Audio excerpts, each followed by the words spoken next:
Bueno, profesor Miguel Ángel Gardetti, muchas gracias por acompañarnos en esta segunda etapa de aquel encuentro que tuvimos para hablar sobre moda sostenible.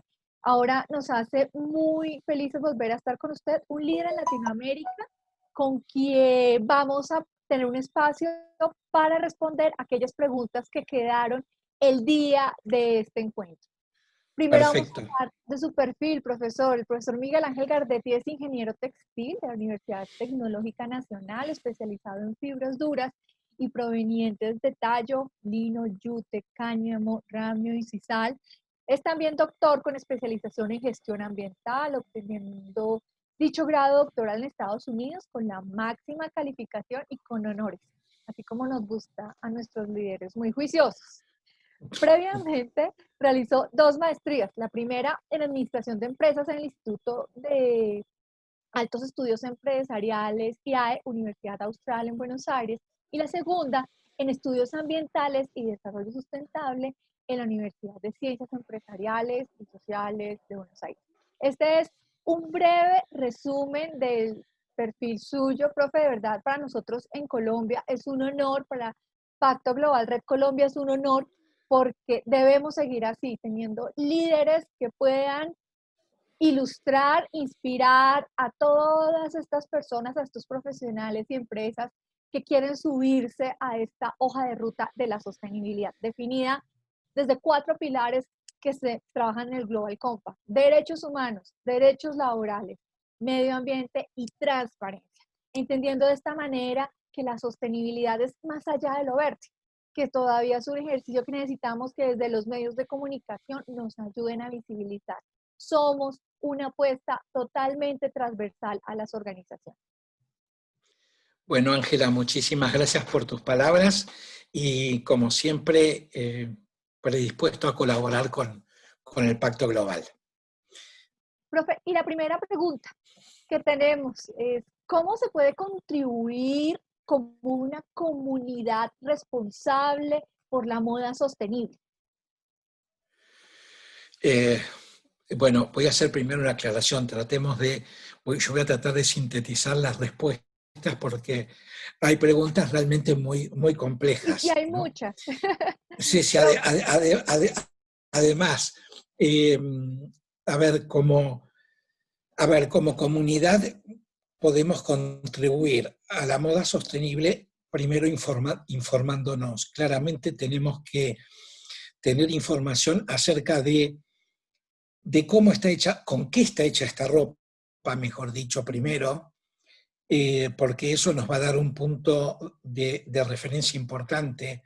Después, cómo está hecha la famosa pregunta del Fashion Revolution, cómo está hecha, si está hecha en forma formal o no.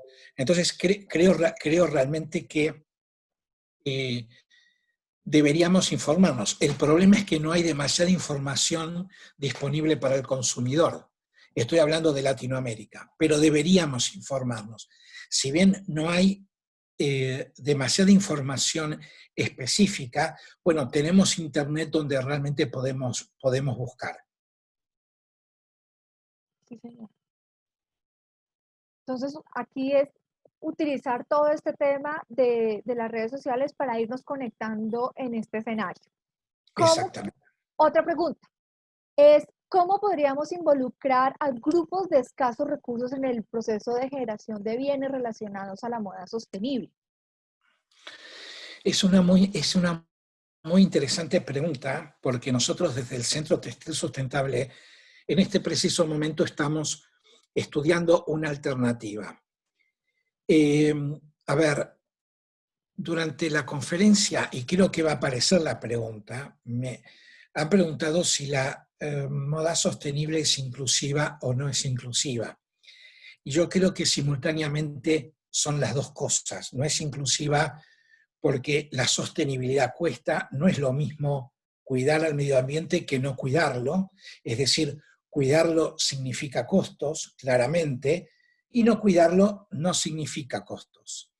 Entonces, lógicamente, por lo menos por ahora, es esperable que un producto sostenible sea más caro que uno no sostenible. Este es en este momento el punto débil de la sostenibilidad. Tenemos que avanzar hacia nuevos niveles de conocimiento para permitir que la sostenibilidad sea accesible para todos. Pero simultáneamente sí es inclusiva porque nosotros podemos incluir a las personas de bajos recursos en nuestra cadena de valor. Quizás no como clientes por ahora, pero sí podemos incluirlos a lo largo de nuestra cadena de valor. Y es lo que en algunas partes se está dando, el tema de que comunidades en condiciones de vulnerabilidad están produciendo para algunas marcas. Sí, señor. La pregunta, yo me quedé ahí, pero la pregunta es cómo. Y el cómo es, a ver, no es fácil, es bastante complejo. Nosotros vamos a intentar de hacer un laboratorio de aprendizaje con comunidades en condiciones de vulnerabilidad. Cuando hablo de un laboratorio de aprendizaje, significa reunirnos con personas, con comunidades en condiciones de vulnerabilidad. Esto es importante recalcarlo, son siempre personas, personas como uno, lamentablemente están en condiciones de vulnerabilidad. Pero lo que estamos intentando de ver cómo llevarlo a la práctica es la forma en poder desarrollar una actividad como esta, donde inclusive estas comunidades en condiciones de vulnerabilidad puedan participar del diseño, en este caso de prendas, y co-crear. Co-crear no es simple, parece simple, y acá me voy a tomar un poquitito más de tiempo. Parece simple porque el prefijo co, si uno va al diccionario de la Real Academia, significa más de una parte. O sea, esto es lo que sabemos todos. Entonces uno dice, bueno, más de una parte es fácil. Pero el prefijo co significa dos cosas simultáneamente. La primera es más de una parte. Y la segunda, que quizás para mí es la más importante, es en igualdad de condiciones. Entonces, acá se juntan dos mundos diferentes, unos con estudios formales, otros sin estudios formales, con prioridades diferentes, y todas estas cosas hay que poderlas unificar en un laboratorio como para que tenga resultados positivos. ¿Sí? Ángela, te estás enterando de una cosa que vamos a hacer y que estamos planificando y que todavía no la hemos hecho. Como quien diría en las noticias, estás teniendo la primicia. La primicia. Y esa primicia, profesor, se conecta con esta pregunta, que es cómo crear estrategias de concientización de sostenibilidad a los miembros de la industria textil. Entonces creo que también se conecta en parte como una de esas estrategias que se están desarrollando, pero cómo podemos además ampliar esta respuesta. A ver, este laboratorio, por supuesto que si bien está dirigido a comunidades vulnerables, no es solamente que va a participar la academia, en realidad van a participar miembros de diferentes sectores. Y claramente el sector textil, y cuando hablo del sector textil, hablo del empresariado, del ejecutivo de empresas, del diseñador, del emprendedor que actúa fuertemente en el sector textil, tiene que ser partícipe de este laboratorio. Y este laboratorio también puede convertirse en un medio de concientización para aquellas empresas que pertenecen a estos sectores.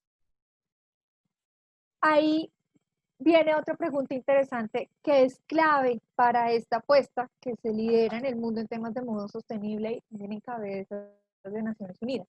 ¿Qué instancias a nivel gubernamental se deben adaptar o empezar a regir para que el cese de los impactos industriales de la moda no sostenible pueda tener ese cambio a lo que necesitamos muy pronto de una moda que sí sea sostenible? Bueno, es una pregunta que a ver, es muy compleja de responder y acá hay que hacer lamentablemente una distinción entre países desarrollados y países no desarrollados. Y voy a hablar casi exclusivamente en temas de sostenibilidad, aunque se puede dirigir al tema moda sostenible o moda no sostenible. Eh, a ver, ya hace varias décadas, algunos países que son los desarrollados, y no algunos, sino varios países, tienen la agenda de la sostenibilidad. Y no estoy hablando solamente del tema del cambio climático con el protocolo de Kioto o las cumbres de las Naciones Unidas. Estoy hablando más allá de eso. Un caso que yo viví relativamente de cerca fue el caso de Canadá por los años fines de los 90, principios de los 2000, o sea, más de 20 años, donde Canadá ya tenía en agenda política el tema de la sostenibilidad. Desgraciadamente estamos, o por lo menos la mayoría de nosotros estamos viviendo en países en vías de desarrollo, donde claramente esto debería estar en agenda, pero lamentablemente no está, porque estoy hablando en forma genérica, en forma global, general. Por supuesto que en lo general siempre hay excepciones, pero la sostenibilidad no es una prioridad para nuestros políticos, aunque debería serlo, claramente, pero no está en la agenda y en la prioridad de nuestros políticos. Quizás por ignorancia o quizás porque, entre comillas, no convenga la sostenibilidad, no nos convenga desde el punto de vista del cuidado ambiente o del cuidado de las personas, sino políticamente no convenga, ¿ok? Pero esto ya es propio de cada país. Podría yo agregar, y es que también hay unos tensores clave que son los consumidores y la sociedad que todavía no han generado una conciencia para poder exigir. O sea, un político no, o desde la política, que es necesaria, no se toman unas acciones si no hay una sociedad que esté pidiendo. Pero yo, Exactamente, es un poco sobre, o sea, no volvemos, pero era parte de la primera pregunta, donde tenemos, como consumidores, estamos muy desinformados y al estar desinformados no podemos ejercer la presión que realmente podríamos ejercer. Así que comparto, Ángela, tu punto de vista. de todas formas, hay que trabajar mucho en ser un tensor para lograr Totalmente, acelerar este proceso de transformación hacia una moda sostenible. totalmente. Pero así ese tensor se conecta con esta pregunta, profe. ¿Se están generando oportunidades económicas alrededor de la moda sostenible? Que también puede ser un Eh, tensor. a ver, creo que naturalmente derivado de la pregunta anterior, cuando hablábamos de los países desarrollados y los países en vías de desarrollo, claramente ahí hay una oportunidad de negocio. ¿Por qué? Porque los países desarrollados, son desarrollados por muchos motivos, pero en contraposición con nuestras sociedades, tienen sociedades más informadas.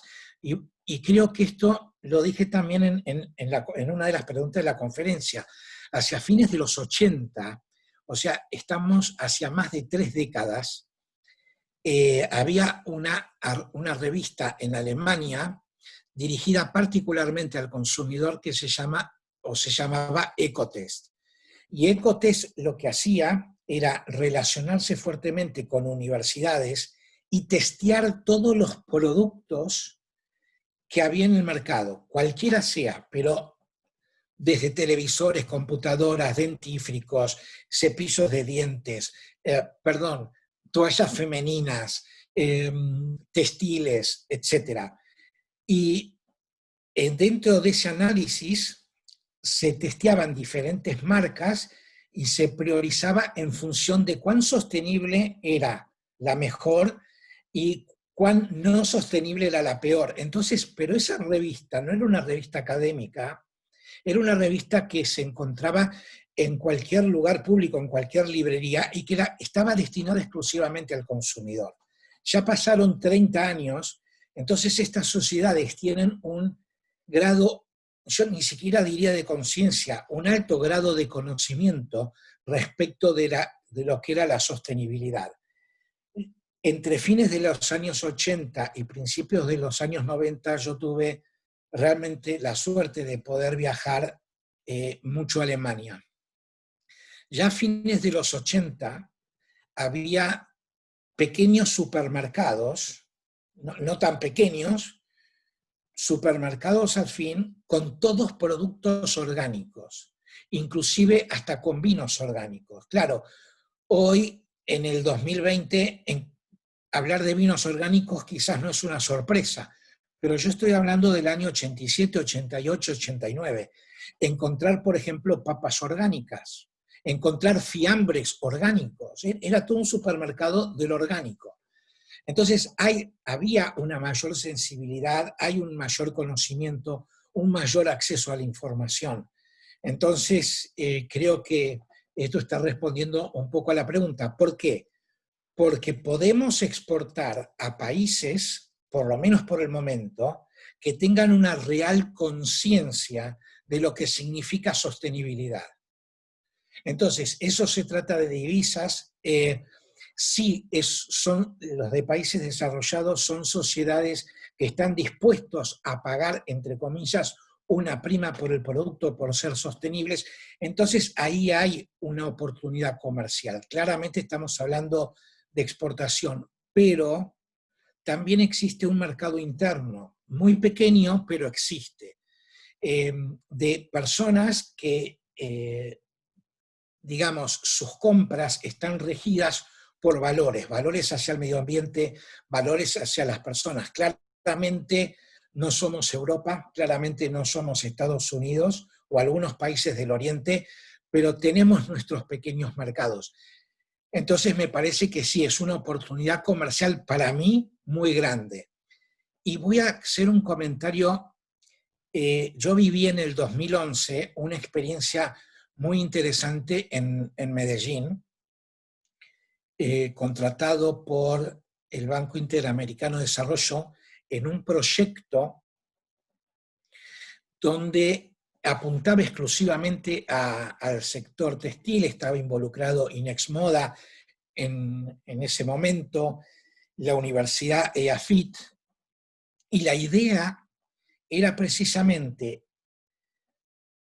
tratar de desarrollar una marca país, porque claramente Colombia es muy fuerte en temas textiles y el centro o uno de los centros más importantes es Medellín. La idea era tratar de tener una marca país sostenible.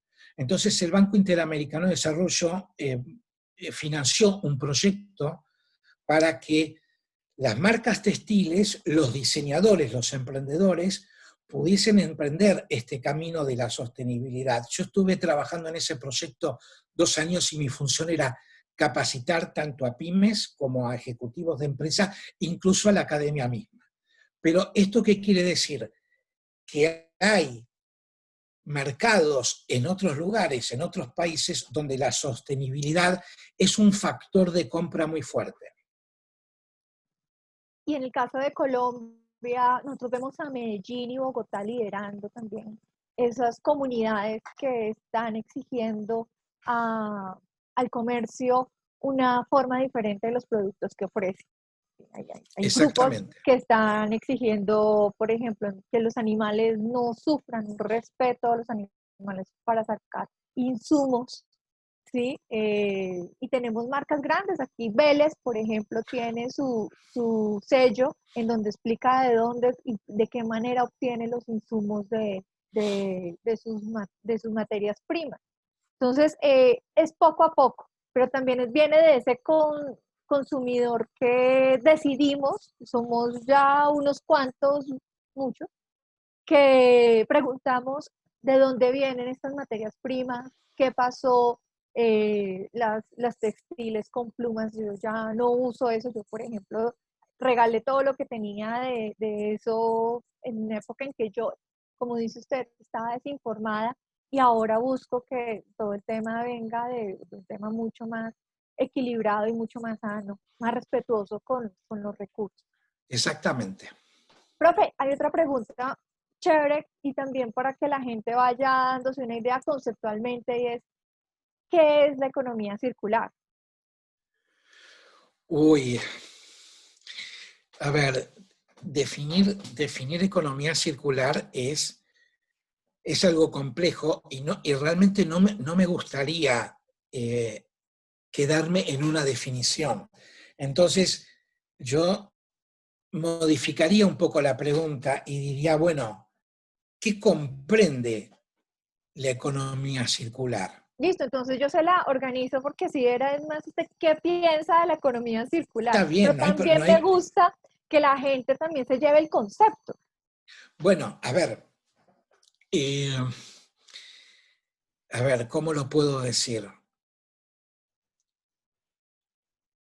Claramente, a ver, claramente la circularidad, o sea, se denomina circular porque claramente va en contraposición a nuestro sistema lineal de producción a lo largo del siglo XX o más todavía, ¿no? Que era simplemente, incluso vamos a los textiles, yo podría decir, eh, se produce, se compra y se tira, por ejemplo, o se produce, se compra y se dona. Pero, digamos, es un sistema lineal, no hay una vuelta. Y digamos, acá está ocurriendo algo bastante particular, por eso quiero detenerme un poco y comentar también en esto que comprende. Eh, a ver, siempre nos estamos, cuando hablamos de economía circular, siempre pensamos en el residuo, ¿no? Que en realidad, esto es muy importante. Por favor, Ángela, te voy a pedir un favor, que me hagas acordar, antes de terminar, Sí, señor. tú dime Michael Porter y yo me voy a acordar, ¿ok? Ok, listo. Pero, digamos, se parte de un residuo normalmente y se trata de hacer un upcycling, que sería una prenda nueva, regenerada, de mayor valor, o podés hacerla de inferior calidad, que sería downcycling. Ahora, eh, normalmente, y sobre todo en emprendedores y en diseñadores, la economía circular se está basando en ese residuo final.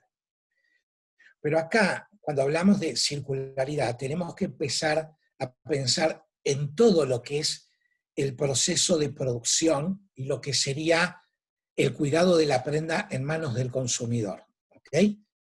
Entonces, por ejemplo, promover las energías limpias es parte de la economía circular. Fíjate, Ángela, que yo no he dicho utilizar energías limpias, dije promoverlas, porque nosotros estamos en países donde todavía la energía limpia no ha llegado a todo el público. Entonces, promover la energía limpia, y si no tenemos energía limpia, usar eficientemente la energía. Eso es parte de la economía circular. Economía circular no es solo agarrar un residuo, transformarlo en algo para darle una nueva vida. Es un montón de cosas que no se ven, que no se, a veces no se entiende o no se saben. Por ejemplo, es una de las bases de la economía circular, el tema del uso eficiente de la energía. Después, otro tema importante, que es el respeto por los ciclos de la naturaleza. ¿No? O sea, se involucra también dentro del concepto de economía circular.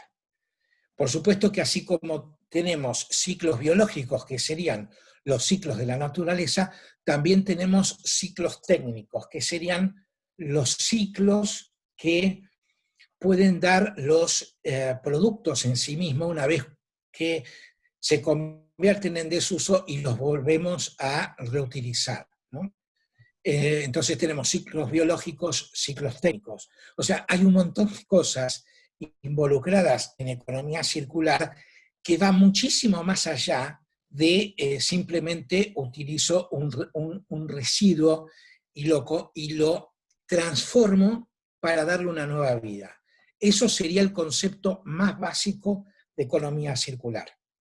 No quiero entrar en demasiados detalles técnicos, pero por lo menos que el concepto general no es solo transformar el residuo y darle nueva vida, es un montón de cosas en eso. Por ejemplo, la circularidad no es solamente en el residuo, es en el proceso de producción. O sea, cuando una empresa claramente tiene residuos sólidos, residuos gaseosos, efluentes líquidos, bueno, también ahí hablamos de circularidad. En el caso del consumidor, que a veces usa su lavarropas a medio tambor y utiliza un montón de agua y un montón de energía. Entonces, estamos hablando de un montón de cosas que hacen a la economía circular. ¿Okay? Profe, Cuando te pedía que me recordabas lo de Michael Porter. Michael Porter, sí. Michael Porter fue un estratega de Harvard que escribió en 1995 algo sumamente interesante. Fue el primer paper que logró dar en la mentalidad de los ejecutivos muy fuertemente. ¿Por qué? Porque Michael Porter puso todo el tema de residuos, y cuando hablamos de residuos no solamente me refiero a sólidos, estamos sólidos, líquidos y gaseosos, ¿ok? Él decía en ese paper que todo tipo de residuo, sólido, gaseoso y líquido, es una forma ineficiente de utilización de los recursos. Y que, por lo tanto, las empresas, sea pequeñas o grandes, deberían utilizar más eficientemente los recursos. Esto era el primer paso hacia la economía circular. Incluso hubo una empresa muy interesante, yo mostré a Ray Anderson al comenzar la conferencia de que él había entendido la complejidad de la sostenibilidad. Esta empresa alfombrera lo que hacía al principio de todo en el año 95, cuando Ray Anderson decide reconvertirla hacia la sostenibilidad, hizo una cosa contable muy interesante. Él incluyó los residuos en su cuenta de resultados. Es decir, él lo que hizo, por supuesto, fue dar la directiva, pero dentro de su grupo alfombrero, lo que se hizo primeramente fue monetizar, darle valor monetario a los residuos generados. Y tú sabes muy bien que la cuenta de resultados básicamente es ingresos, menos gastos, menos costos, y tienes el beneficio o la pérdida. Bueno, él lo que hacía, instruyó a su parte contable para que a los ingresos le pudiese deducir el valor monetario de sus residuos. Y lo que, desde ese punto de vista monetario, lo que él fijó es, esta cifra cada vez tiene que ser menor, lo cual implicaría un uso más eficiente de los recursos. ¿Se entiende lo que quiero decir? Sí, Pero profe. fue muy interesante esto de el paper de Michael Porter y la práctica de Interface de monetizar sus residuos y ponerlos en la cuenta de resultados. Profe, además que eso que usted nos está contando es un ejemplo muy oportuno para esta pregunta, en donde nos dicen cómo podemos desechar de manera responsable los residuos que generamos, teniendo en cuenta que desconocemos el cómo hacerlo. Creo que ahí el tema es un ejercicio de investigación en ese ecosistema de la comunidad a la cual pertenecemos, para poder identificar cuáles son esas prácticas, unir esfuerzos, generar toda una cadena para que los residuos puedan ir a los escenarios que se necesitan de manera adecuada. No sé usted. Exactamente, exactamente. Coincido con tu punto de vista y creo que eso respondería un poco la pregunta. Hay otra pregunta, es cómo a través de un sector tan diverso como es la moda, se puede apoyar a esta, en el marco de esta crisis, a los sectores más golpeados en tema del COVID. Y la moda, pues definitivamente va a ser muy golpeado porque hoy no es una prioridad en temas de consumo. A ver, es una pregunta también compleja de responder, y cuando digo compleja, larga de responder, pero claramente el COVID está teniendo su impacto no solamente en lo que es la moda sostenible, sino en todo el sector textil y en todo el sector de la moda. El tema es cómo uno proyecta hacia el futuro, porque acá hay una cosa que es importante. Yo la verdad es que no podría responder la pregunta y creo que nadie la puede responder, porque todos los países, más allá de desarrollados o en vías de desarrollo, si tú te fijas, en realidad están experimentando. Cuando digo experimentando es, fíjate que no hay un solo método para combatir el COVID, sino que hay países que van hacia una cuarentena muy rígida, como por ejemplo Argentina al principio entró en una cuarentena terriblemente rígida, pero hay otros países que no han entrado en una cuarentena rígida y hay otros países que han entrado en una cuarentena semiflexible. Y lo que se está tratando de ver a nivel global es, bueno, ¿qué es lo que está haciendo cada país para obtener lecciones aprendidas y conclusiones y ver qué es lo que está pasando? Entonces, por ejemplo, puedo hablar de, no puedo porque sé, sino simplemente lo que se está discutiendo hoy en España. En España pasó la primera ola de COVID, daba como para flexibilizar la cuarentena, la flexibilizaron y hoy tienen un problema de que hay una segunda ronda de COVID. Entonces están intentando devolver a una fase uno, a lo que se llama fase uno, que es la cuarentena rígida. Entonces, cuando hablamos de los impactos del COVID, podemos hablar de los impactos al día de hoy, pero no podemos hablar de los impactos a nivel futuro. A ver, puedo decir que algunas marcas, no de moda, pertenecientes más, sí de moda, pero pertenecientes más al sector del lujo, están pensando y están desarrollando protocolos para la venta en cuanto a la flexibilización de la cuarentena. Por ejemplo, ya se sabe que el proceso de venta presencial no va a ser exactamente el mismo que antes. Ya eso se tiene por descontado. Entonces, ¿cómo va a ser el proceso de venta presencial en la boutique en el futuro, durante el COVID o post-COVID? Entonces se están desarrollando protocolos que, si bien difieren uno de otro, nadie tiene la certeza de que esos protocolos vayan a funcionar. Entonces, es bastante complicado y nadie hoy tiene el saber del COVID. Las noticias de la vacuna son contradictorias. Unos hablan que estará en el mercado en el 2021, pero hoy mismo acaba de aparecer el New York Times diciendo de que la vacuna la vamos a tener cuanto menos lo imaginemos, en forma muy rápida. Entonces hay contradicciones, hay poco conocimiento, es la primera vez que la humanidad se está enfrentando a esto, así que yo no podría contestar esta pregunta. Sí, profe, yo coincido con usted. Yo le llamo a esto la escuela COVID, porque a todos nos toca es diseñar desde cero, bueno, con unos conocimientos que ya veníamos, pero rediseñar modelos, o perdón, diseñar modelos desde Sí, cero. Y en este sentido, el tema de la moda también creo que tiene un gran reto por los tipos también de materiales que se van a usar en temas de bioseguridad, que aquí en Colombia estamos viendo muchas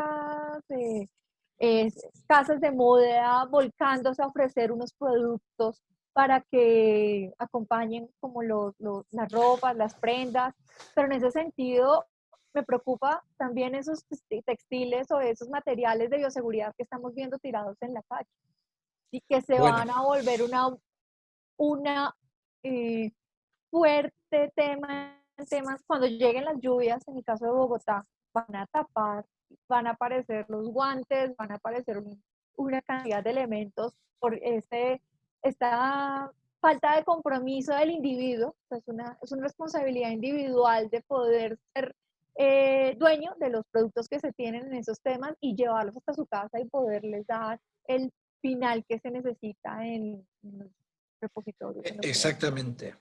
Coincido contigo, más allá de Bogotá, esto se va a dar en todas las ciudades, por lo menos de Latinoamérica. es un gran reto, es un gran reto. Exacto. Vamos a Ya. otra pregunta que se repite mucho y es, ¿qué está haciendo la ONU en temas de moda sostenible? Uy, esta es una pregunta muy interesante, porque, a ver, yo creo que se sabe poco de lo que está haciendo las Naciones Unidas en temas de moda sostenible y sobre todo en temas de pacto global. Entonces voy a dar una serie de información que me parece realmente relevante como para que se vea de que desde el pacto global, que obviamente es Naciones Unidas, cómo se está trabajando. Y voy a dar ciertas referencias y que por favor espero que no se me malinterpreten, no son críticas, sino son realidades porque esto es tiempo, esto es cronológico. Realmente la primera iniciativa que hubo para que el sector textil y de la moda fuese más sostenible, no es como muchos piensan en el Fashion Revolution que comienza en el 2013 a partir del desastre de Bangladesh, ¿no? del Rana Plaza. La primera iniciativa en el mundo fue la del Pacto Global, que hizo una iniciativa sectorial que es un código de conducta y manual para el sector textil y de la moda, obviamente para que sean más sostenibles. Ese código, ese manual, fue desarrollado por lo que hoy es la Global Fashion Agenda, que antes era el Danish Fashion Institute, el Instituto Danés de Moda, que fue hecho, ese código, ese manual fue hecho entre el 2010 y el 2011, y fue presentado en la Cumbre de Río en el 2012 a nivel mundial, en las actividades previas a la cumbre de los presidentes, donde el Pacto Global tuvo una serie de actividades muy interesantes, a tal punto que una de las actividades más interesantes que hubo en esos 3 o 4 días anteriores a la cumbre fue una que se llamó Cambiando el Mundo a través de la Moda, donde yo participé en esa, digamos, en esa actividad. Ahora, esto como un dato muy interesante. Ahora, cuando pasa lo del Rana Plaza, en aquel tiempo, bueno, yo no sé, Ángela, ¿hace cuánto estás en el pacto? Yo soy bastante viejito ya y tengo muchos años, pero en aquel tiempo el director ejecutivo era George Kell. Y a ver, ¿cómo lo digo? El primer comunicado oficial por el desastre del Rana Plaza no fue un comunicado de un país, fue el comunicado del Pacto Global, que fue un comunicado firmado por George Kell. O sea, que se viene trabajando desde mucho antes del Fashion Revolution y del accidente del Rana Plaza. Estamos desarrollando desde el 2013 con la Red Argentina del Pacto Global y espero que en un futuro pueda incorporarse la red de Colombia. En este sentido, estamos desarrollando un programa que incluso está apoyado por el Pacto Global New York, con la CEO y la directora ejecutiva, que es la señora Lise Kingo. Estamos desarrollando un programa de formación de líderes para el cambio, y acá no solamente son diseñadores, son emprendedores, son académicos, son periodistas, son agencias de gobierno, son ejecutivos de empresas, y el auditorio normalmente es diverso con estas personas o con estas partes, digamos, que confluyen en el sector. Realmente creo que apoyando Lise Kingo, la señora Lise Kingo, este proyecto también es un mensaje fuertísimo. Y hablando de mensajes fuertísimos, tú Ángela, que estás en el tema de comunicación, vas a entender perfectamente lo que digo.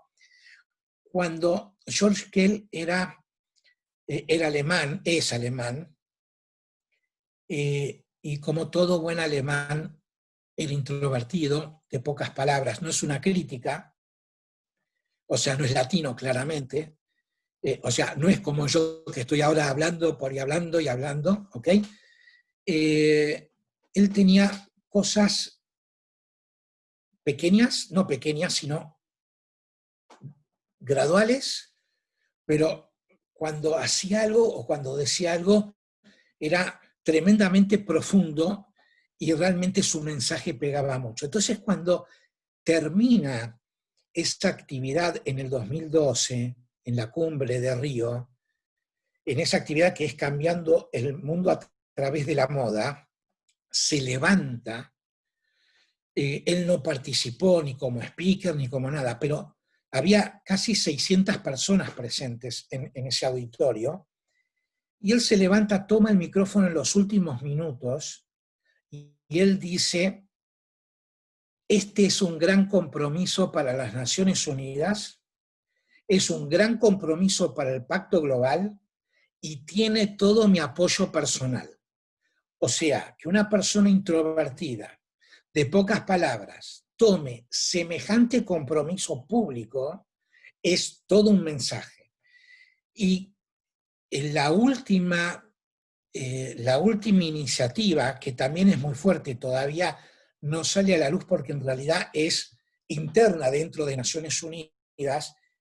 Si yo mal no me acuerdo, discúlpeme si me equivoco, pero creo que se formó en diciembre del 2018,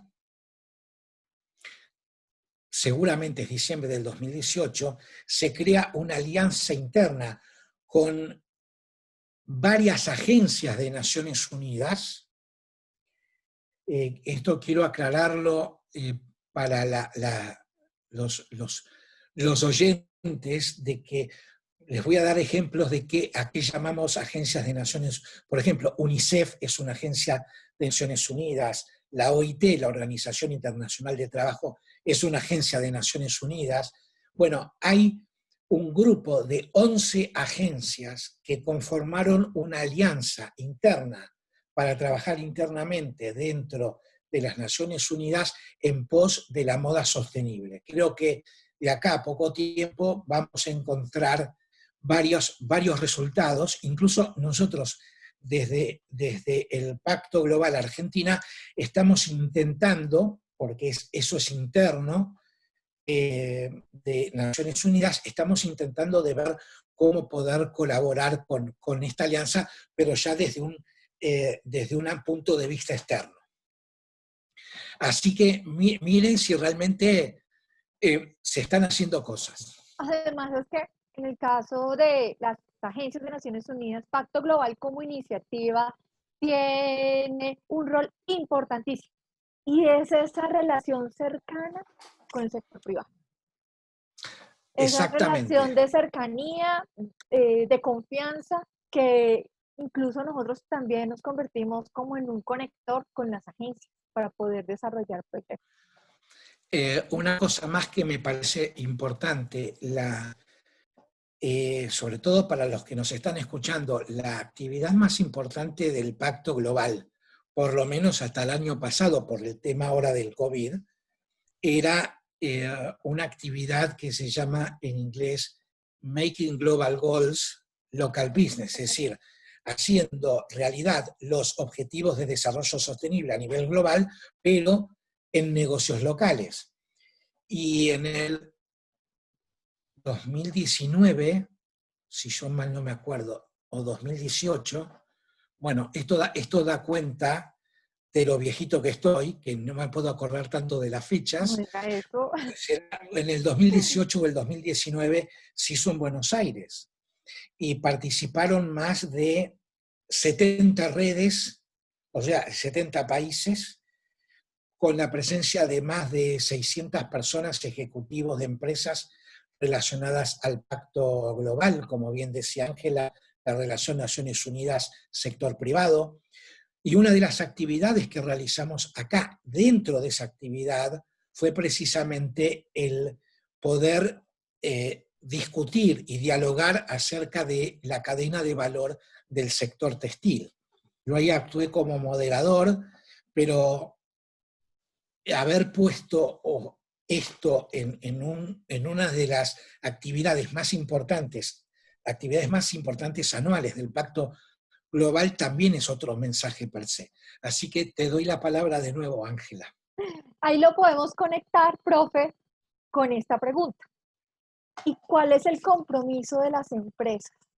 ¿Cómo se está midiendo su relación respecto a la moda sostenible? ¿Existe algún sello o certificación? ¿Existen incentivos? ¿Cuántas preguntas? Pero bueno, Hizo como 5 preguntas. a ver, Ángela, cualquier cosa tú me vas haciendo acordar, ¿ok? Me dices, Miguel, acuérdate de las certificaciones, por ejemplo. A ver, Compromiso. el sector privado está respondiendo lentamente. Yo sé que aquellos que están respondiendo más rápidamente se van a enojar conmigo, pero estoy hablando de manera global, está respondiendo realmente lentamente. Pero hay una cosa importante acá. A ver, ahora ustedes se van a enojar conmigo, no el sector privado, por lo siguiente. Vamos acá a tener una discusión muy interesante. Por favor, Ángela, que no me olvide. Vamos al fondo de todo, vamos al final de todo, a lo más profundo. Si yo preguntara cuál es el motor del capitalismo, les doy unos segundos para responder. Ganancias, dinero. El motor, no la consecuencia. Lo que tú has dicho, Ángela, es una consecuencia. A ver, el motor del capitalismo es el consumo. Pensemos en un mundo sin consumo. La pregunta sería, ¿existirían las empresas? No, porque no habría consumo, no habría nada que producir, porque no habría gente que comprase absolutamente nada.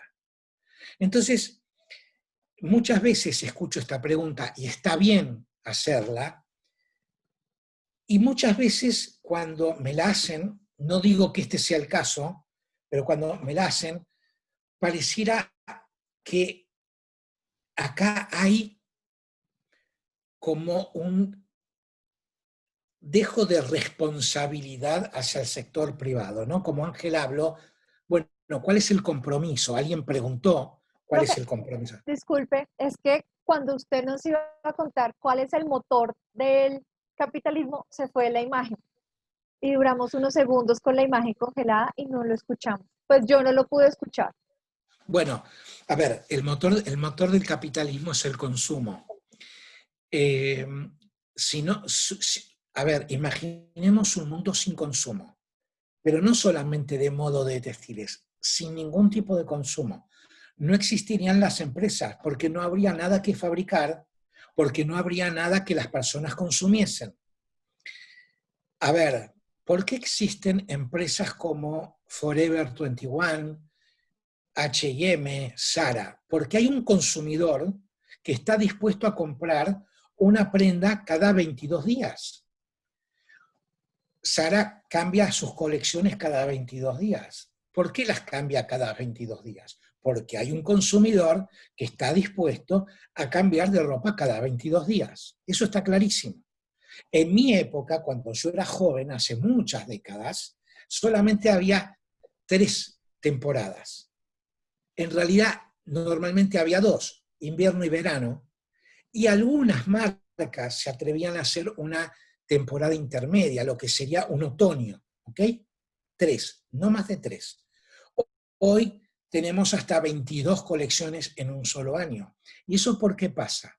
Porque existe un consumidor o un gran número de consumidores que está dispuesto a comprar mucha ropa a precios muy bajos y una vez que la usa directamente o la dona o la tira. Entonces, tú habías hablado de las ganancias y eso es la consecuencia del motor del capitalismo. Entonces, lo que yo siento a veces con esta pregunta, no digo que este sea el caso, es que siempre hay como un disparador de responsabilidad hacia el sector privado. Y, a ver, y se tiene razón, pero también tengamos en cuenta que somos tan responsables como el sector privado en lo que es la declinación de los recursos por el tema textiles y de moda. ¿Ok? Entonces, a ver, el compromiso del sector privado es lento, es gradual. Yo creo que va a terminar no siendo sostenible, pero se va a acercar mucho a lo que es ser sostenible, porque cada vez más los consumidores vamos a exigir más de esto. Pero fíjense cómo yo vuelvo al principio, es que hay un consumidor. Lo que decía Ángela, también esto de los que podemos ejercer presión. Bueno, seguramente las empresas harían textiles más sostenibles si los consumidores realmente presionáramos más. Pero no es solo una cuestión de compromiso del sector privado. Y voy a poner un claro ejemplo, no voy a hablar de aspectos técnicos, pero déjenme redondear la idea de esta manera. El mayor impacto ambiental, o sea, estamos hablando de la sostenibilidad, es una parte económica, parte social y parte ambiental. Si tomamos exclusivamente la parte ambiental, el mayor impacto ambiental de los textiles y de la moda no está en la parte productiva o en la parte de la agricultura. Está en manos del consumidor cuando, entre comillas, cuida su ropa. ¿Por qué? Porque el lavarropas es agua y es energía. ¿Por qué es energía el lavarropas? Porque, a ver, si ustedes se fijan en su casa, el lavarropas está conectado al agua fría, no al agua caliente. Entonces, ¿qué pasa? El lavarropas automáticamente, con resistencias eléctricas que consumen cualquier cantidad de energía, calienta el agua a la temperatura que uno regula el lavarropas. Pero es el lavarropas que lo calienta. ¿Ok? Sigamos. Después tenemos, en algunos casos, no en todos, secarropas. Aire caliente. El aire entra frío, algo lo calienta dentro. Energía. Y después tenemos la plancha, que son puras resistencias y tiene un consumo increíble. Entonces, en temas de agua y en temas de energía, el mayor impacto ambiental está en manos del consumidor, aún siendo superior a la de la industria. Con esto cierro la idea. Entonces, Ángela, pasemos por favor a otra pregunta. Profe, incentivos. Y ya como Ya hablamos de certificaciones, incentivos. vamos a A cumplir ver, una hora ya, yo creo que ya podemos y conectamos muchas preguntas para poderle dar respuesta a varios. Voy a cerrar incentivos y también qué se viene para Colombia desde nosotros. no, pero déjame hablar de algo que es interesante. voy a hablar de los incentivos y de las certificaciones. Y después me dices para Colombia. Voy a ir rápido. El tema de las certificaciones. Si yo estoy haciendo las cosas bien, realmente las hago bien, no tengo por qué tener ninguna certificación. En muchos lados, la certificación se ha convertido en un negocio. Es más, permítame decirlo, hay muchos emprendedores, muchos diseñadores que están tomando la moda sostenible como un negocio y no son nada sostenibles, y entra el tema del greenwashing, que es decir que uno es lo que realmente no es. Es un juego de palabras. Pero si yo tuviese que hacerles un mentoreo a alguna marca de ustedes y me preguntan, Miguel Ángel, ¿nos aconseja certificar? Yo digo, si las cosas están bien hechas, no tienes por qué certificar. Ese es el punto. Tema de incentivos.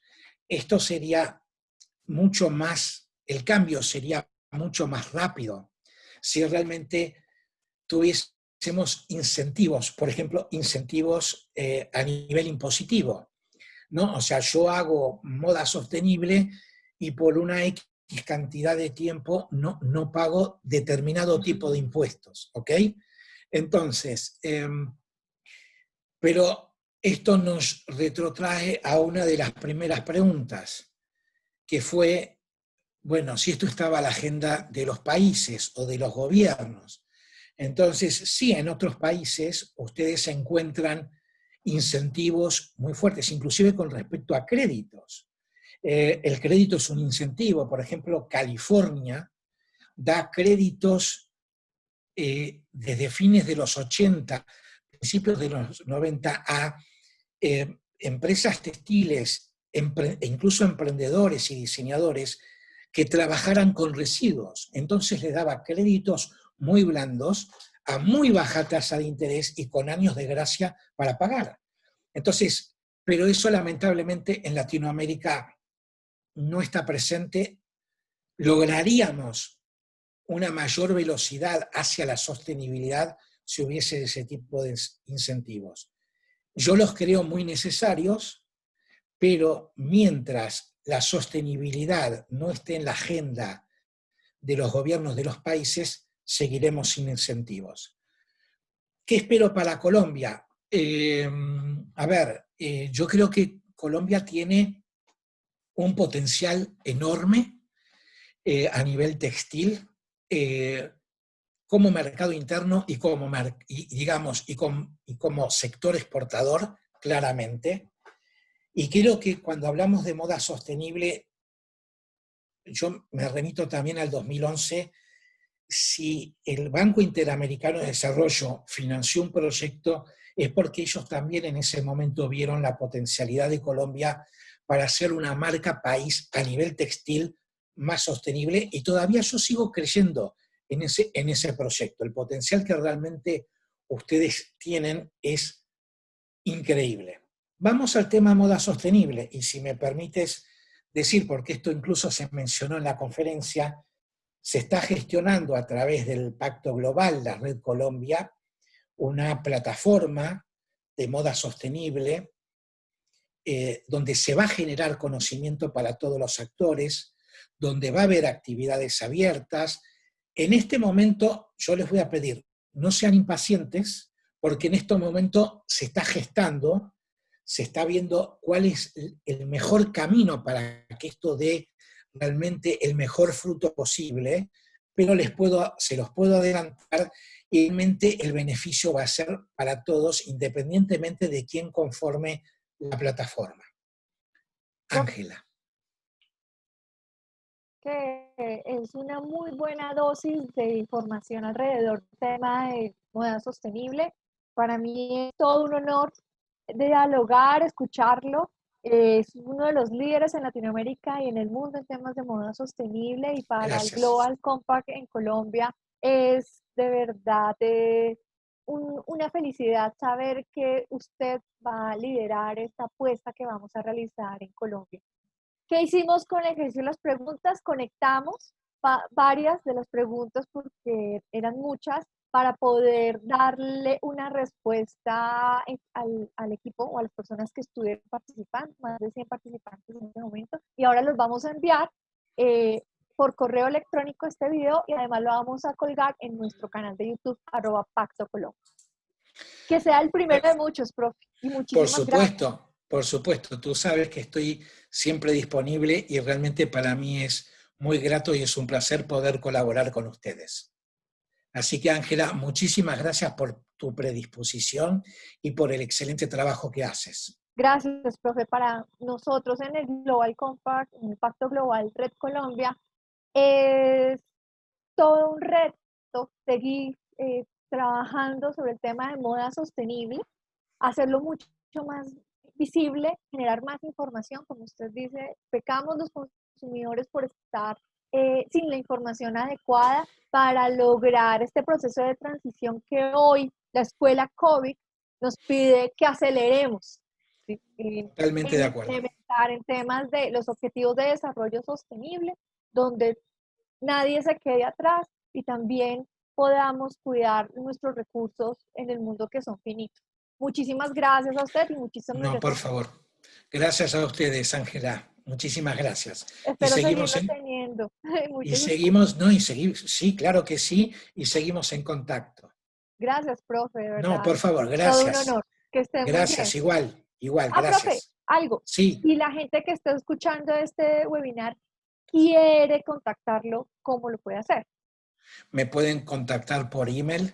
El email es las siglas de mi nombre, MAG, arroba, ctextilsustentable, todo junto y en minúscula, .org.ar.